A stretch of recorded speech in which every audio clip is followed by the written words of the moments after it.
Good morning, good afternoon, good evening, good night, wherever you're from. Welcome to another episode of All Things Ilyast, and we have another cracking episode after a while. I would say it's been a couple weeks. I've just had a lot to do on my plate, which is not really a lot. Just go to work and play Red Dead Redemption 2.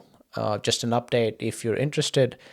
Arthur Morgan has passed away, unfortunately, and I have taken a bit of a break from the game, being a 30-year-old man that I am, not really, to take some time off, and process what happened, obviously, and then probably get back into it to resume playing as John Marston. I'll keep it a short one as well. I've got a few things to talk about. The first thing, which again, I'm always late at this, is the Premier League Manchester City versus Arsenal, which was it had a potential to be a very thrilling game, but it turned out not so much due to the referee's influence once again on the match itself. A second yellow for delayed start of play to Leandro Trossard, never ideal. Arsenal, being in a 2-1 lead, would have to resort to playing low block and sort of like park the bus. However, the match would end in a 2-2 draw, and Bernardo Silva, being a little nugget that he is, would go on to say that we came to play football and the other team came to play whatever was allowed within the confines of the game. Playing against Man City with that behemoth, that monster up front, which is Erling Haaland, there is no way anyone with half a brain would not resort, any team with half a brain would not resort to just defending in order to retain their lead and potentially get away with a win. There's no way. So Man City players having a tantrum about the dark arts and defending and not really opening up so they could score another 5 or 6 goals and be in the lead, which has previously happened. I'm not sure. I think 2 seasons ago when Granit Xhaka got a red card and Man City ended up scoring like 4 goals against Arsenal. So it's very non-conducive to what outcome you're aiming to achieve, which is to win the game if you're in a lead, which Arsenal was at the time. And it's interesting because Jose Mourinho won the league with Chelsea by parking the bus with 11 players. Not 10, 11 players. So it's just quite interesting and funny. Not a bad start for Arsenal to the season, though.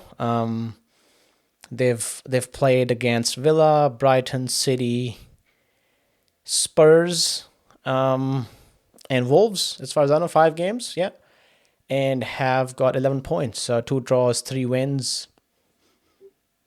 Could have gotten a win at the Etihad as well, but then again, never that fortunate to have the referee being in a clear bias towards Arsenal as opposed to the opposition. So not there yet. If Arsenal gets bought out by a rich oil country, maybe, but as of now,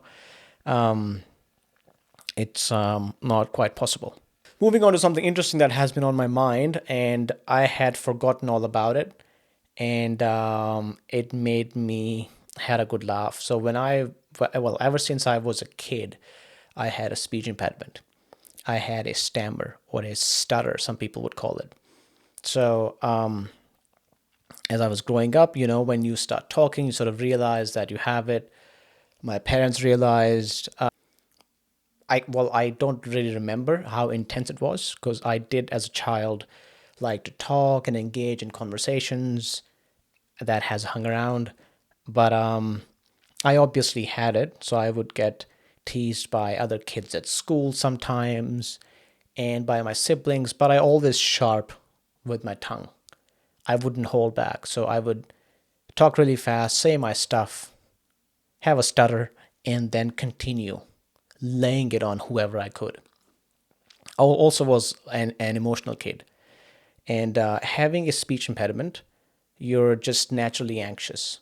I think, as per stats, it's more prevalent in boys as opposed to girls, which again I think is very interesting because I don't think I've ever seen a girl or a female or a woman, because they are the same things. Well, not really, a girl and a woman having a speech impediment. But since I have it, and I am hyper aware of it, I can notice the patterns to whatever extent it is in anyone I'm talking to. I could be, I'm at an age where I sort of can see the signs. I know to get enough sleep. It's also with the stress and anxiety and how you sort of deal with it. You can feel it brewing. You take a pause, you breathe for a bit, and then you continue. You get these sort of like gaps between your sentences so you can keep the momentum going. That's one way, one strategy you can use to sort of, if you have it, you can, with more practice, you can build up on it, and you can just ensure that the physical aspect, which is again your hydration, your sleep, and the mental aspect, which is trying to see the early signs, maintaining or responding in a positive way to your anxiety that could come with it, is very important. However, this podcast is not about helping people with speech impediments to do better. With that being said, I can barely watch The King's Speech because you can just see it, the lips as they quiver. And Colin Firth, is it? Yes, Colin Firth did a great job at that. You can just, it makes me anxious. I feel anxious on his behalf. I feel bad for him. So he's done really well. So The King's Speech. So I had a similar kind of an issue.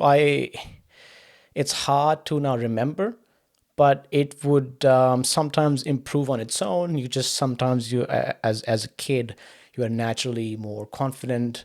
Everything is sort of has like a shorter impact because you're just a child. You adapt very quickly. Your focus shifts onto other things. So sometimes I would be flawless. Other times I would really have it. And then as I grew older, I had more awareness about it. So this incident one time, I was at my primary school, I think, but that school was like primary and secondary school all in one. So it started with nursery and went up all the way to grade 10. So there was a speech competition that I didn't really take part in, but I was observing from the sides. And at the very end of it, it was some like a national holiday in Pakistan. I don't remember which one. So at the end of it, they go off to the crowd. They say, any volunteers who would want to give a speech? And I was, apart from my speech impediment, I was a good talker. I always loved to talk. And I raised my hand. I was eager to go on, but I was super unprepared. So I've got a speech impediment, I've got a big crowd, and I'm super unprepared. This has got to be impromptu shit that I have to do, which is a challenge. So the whole school's watching, and I go up, and whatever happens, and it just hits me. I cannot get the words out. And I stutter and I stumble my way across the speech. I'm trying to form sentences. I can hear people laughing. And at some point, most of the crowd is just laughing. And that's when it really hit me that I was different as a kid. That maybe this is something not really normal. I could just, like push in the back of my head. So heartbroken, I go home. I go home to my parents, and I don't remember what I said to my mom, but it was something along the lines of that, like it really hurts being like this, being made fun of. When something that monumental happens at that age, every other small thing, it started to add up. My siblings, teasing me, the neighbor's kid, or whoever made a comment, and My mom had the conversation with my dad, and they agreed to let me see a speech therapist so we could work our way with this problem. So we found one closer to the house. We go for the first appointment. He makes me read a book. Again, have a speech impediment, so I'm naturally anxious. I think it goes hand in hand as well. And I'm having a rough time reading, and he realizes that, and he says, he's like a bit on the edge. Once he sort of eases into it, he'll be fine. So I start visiting him. He had like a home office, and I would go there. He would have a timer on, and come to think of it, not to sort of rush me through it, but he had a timer that he would give me a like a book. So my like task was to read a paragraph from the book with a speed that I can finish, let's say, like 100 words in a certain amount of time as I talk slowly. So his whole thing was, you have this problem.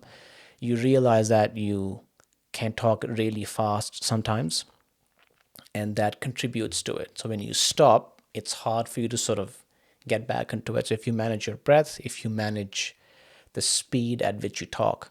And at this time, at this point in time, I'm like probably 9 or 10, maybe 11, I don't remember.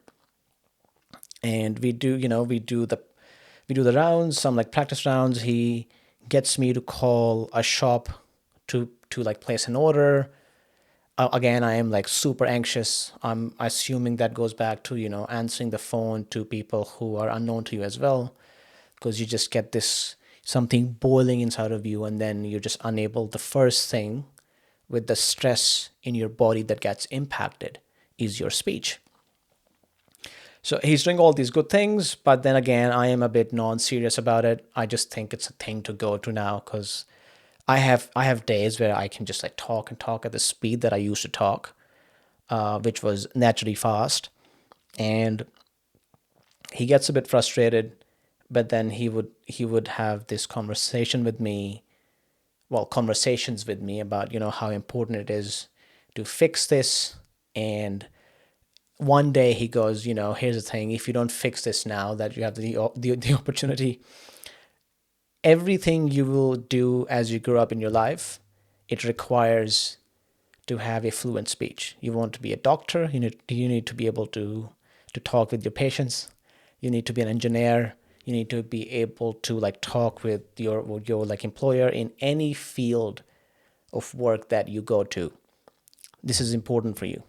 If you don't fix this, you're going to end up being a nobody. And that pissed me off. Here's the thing about me: if you tell me this is something you will never ever be able to do, I will make sure to do everything in my power to do that out of spite, just because, not to improve myself, just to get ticked off and do it out of pure spite. And that's how I've always been. I don't do it as much anymore, because I've realized it's a bad sort of habit or the pattern of behavior to have. You should adopt things that are conducive to your growth, as opposed to getting ticked off by someone and just doing it to prove them wrong. So that like upset me. And then we continue to do the sessions. I don't, again, I'm just like playing about, and I'm not taking it seriously. And at some point, I think my mom called him to check in on my progress. And he said, well, I've got an idea. So whenever from now on, if he stutters or he stammers as he's talking, you give him a thumbs down if he keeps talking and stuttering. And, hey, dude, whose side are you on? You're supposed to be on my side, but you're not helping. What is this thumbs down bullshit? Who are you talking to? And then he told it to my mom, and my mom, obviously being my mom, she told it to my siblings.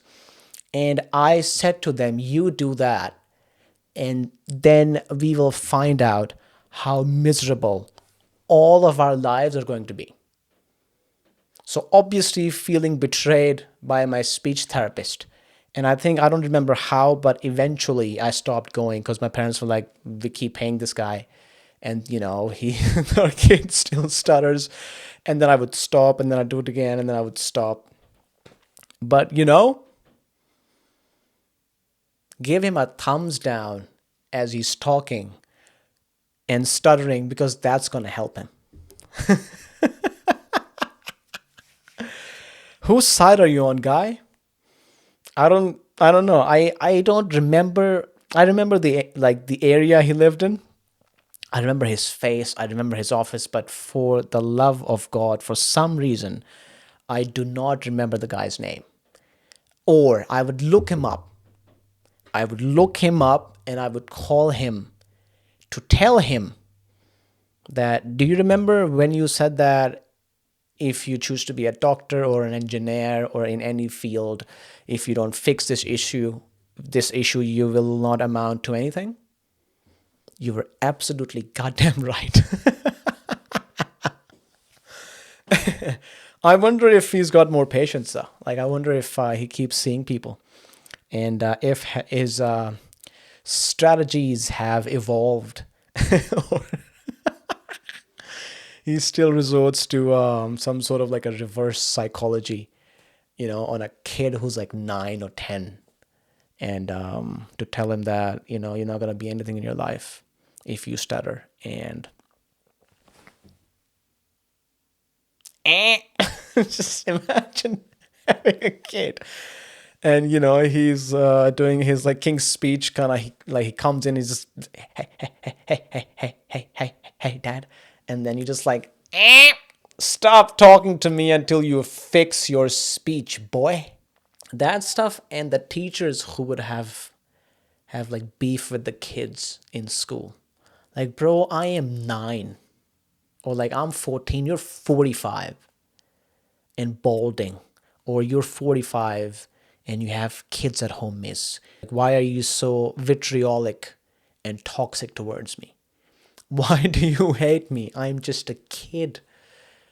And you have to deal with me for like an hour in a day, tops, like an hour and a half. Like, you don't need to beef with me. You're grown. You're an adult. I am a child, for God's sake. Fix yourself. And one last thing that I wanted to really talk about was I read this Jinn story on Reddit, and then again, you can always find the best spooky and creepy stories on Reddit. It's not my own story, but I will narrate it to you, to the best of my abilities. Because I read that, I came across it a while back. It's always been on the back of my mind. So here it goes.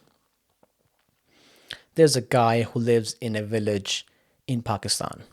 He's religious. He goes to the mosque 5 times a day. The mosque in his neighborhood, again, being in a village, it's not very populated. So the mosque in his village, including the imam who is your like priest or the head of the mosque who leads the prayer, you would see another 5 to 8 people at best attending the mosque for the prayers. So this guy, he wakes up early every morning. He hears the call to the prayer, which is done on the speakerphone to sort of, like announce that it is time for the prayer soon. It is in Arabic. So once he hears it, he gets up, he does the ablution in which you wash yourself, your face, your arms up to your elbows, the back of your neck, and then you swipe your wet hand across your head. This is not all in order, so don't come from me that I don't know how to do the ablution. I know how to do it. And at the end, you wash your feet. So you rinse your mouth, you put some water up in your nose, not up in it, but sort of, like just like a bit in it anyways. So he does the ablution, and then he goes to the mosque. So again, now this day, he hears the azan in the speakerphone, the call to the prayer. He gets up and he does the ablution and he's walking towards the mosque. It feels darker than what it normally should have been. So he's going to the mosque, and as he moves closer to it, the call to the prayer that's still happening, now it's not making sense. So he can understand the tone and the flow of it, but the words are garbled up like in a foreign language that he's unfamiliar with. Now he thinks that someone has broken into the mosque and is just playing up on the loudspeaker, which is a big no-no. You shouldn't do that. That's rude. Unless you're an IDF soldier, in which case no one can touch you anyway, so you can do whatever you want. He's outside, so now he's standing outside of the mosque. What he can hear is more of a song in a language that he's never heard before. So he's enraged by it. He rushes in. He rushes in to see the imam, well, something that seemed like the imam. So he can see the back of it. It's sitting on the floor. It's dressed in all white, like the imam would. And it's sort of like singing in a melodious, like a song, but again, he doesn't understand it. So enraged by it, he looks at it, then he yells. And as he yells, the thing sort of looks back. He realizes that the size of this thing is not like a normal human being, because it's sitting down on its legs and it's still like 6 foot tall. So there's no way this can be the imam. So as it turns back to look at him, the moonlight is shining on it. It's dark everywhere else in the mosque. The moonlight is shining on it, and once it turns around, he sees its face. It's like a pale face with no features whatsoever. And he's freaked out by it. And by this time, the thing, it stops singing.